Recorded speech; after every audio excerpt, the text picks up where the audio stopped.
All right, so welcome back again, and this is Football Pitch Fans. And as you know, I'll do it here. We'll talk about football, tactical analysis, and here we'll discuss and dissect matters regarding football. And today, we really want to talk about the five happenings in the world of football, and we're going to look at it ranging from number one to number five.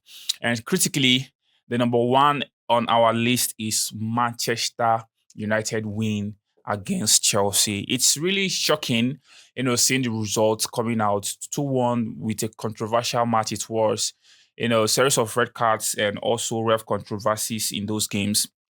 Right now, Chelsea, have actually considered their first loss of the season since the EPL new season actually started. Man U, in the other hand, have wrapped up 2 wins, in 5 games in the EPL. And it's something, shocking because a lot of people actually are looking Man U how bad they were, but looking at results, I would say they've been fair. They've had a great fair results in those accounts. And now those red card, was he a red card? Of course, it was a red card. And really, Amorim actually with his tactics bigged it up while Maraska was actually at the losing end. Number two on our list is Aston Villa draw against Sunderland. Now, I get the point that whenever a team graduates to the Premier League, they tend to prove stubborn and to prove relentless. You understand? But this is Unai Emery. What is going on?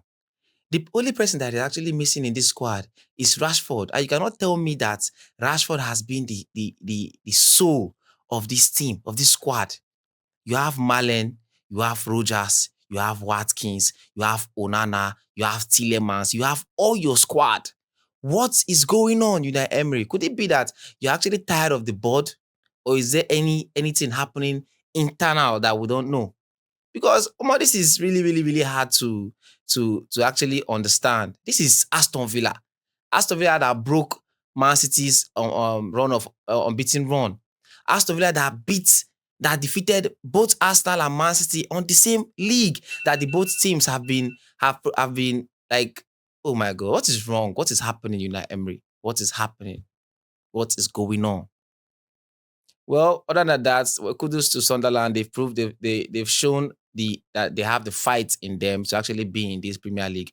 And I hope going forward that this stubbornness actually helps you to retain your position in the Premier League. And that brings us to the third on our list. Now, the third on our list is Arsenal 1-1 draw with Man City. It's really shocking seeing how Arteta having the squad depth he had with a lot of attacking options, but yet still failed to really, have a solid win in big clashes. It's somehow starting to be a worrisome, gesture for the fans, seeing how the Arteta actually, entered those games with tactics and actually trying to be more cautious. And the fans right now are not having it. It's actually a big moment, Super Sunday, I would say. Man City, for the first time in Pep's tenure in EPL, we are seeing Pep packing the balls for the first time.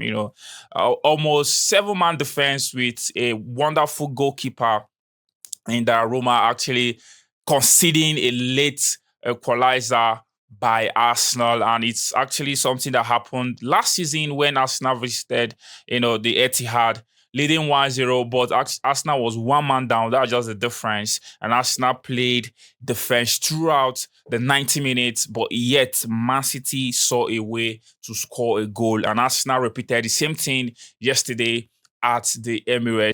So number 5 on our list is another big match of the weekend, which nobody talked about, the Merseyside derby. It's always a huge clash between Liverpool and Everton.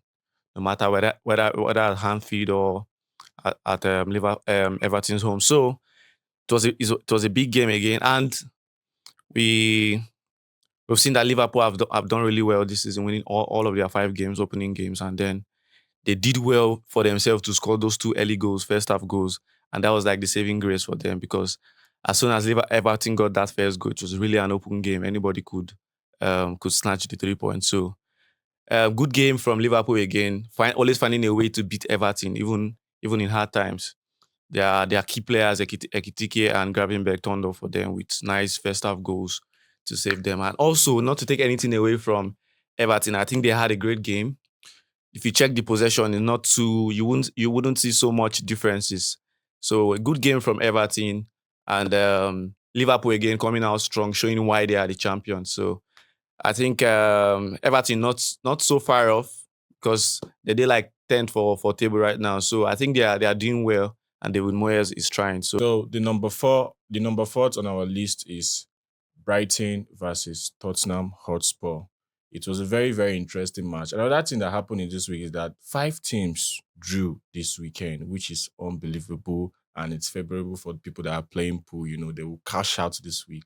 So the match against Brighton versus Tottenham was a very, very entertaining game because if you check the record in the last five meetings, I think Brighton has an upper hand over Tottenham. They won 3, Tottenham 1-2.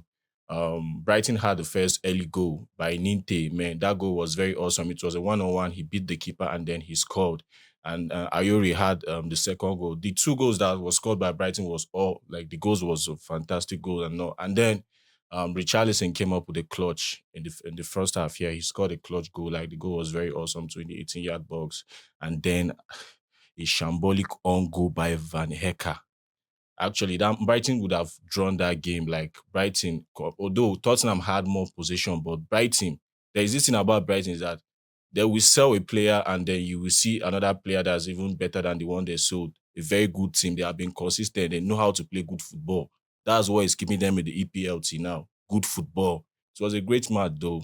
Draw. And it is what it is. And this is where we're actually wrapping it up. Thank you so much for watching even up to this moment. We've actually discussed the 5 happenings in the world of football, especially EPL last week. In case if you missed it, we are bringing it to you right now. And again, let us know from the comment section which moment do you think was outstanding for you, and also what you want to see come next week. Thank you so much for watching, and see you on the next one.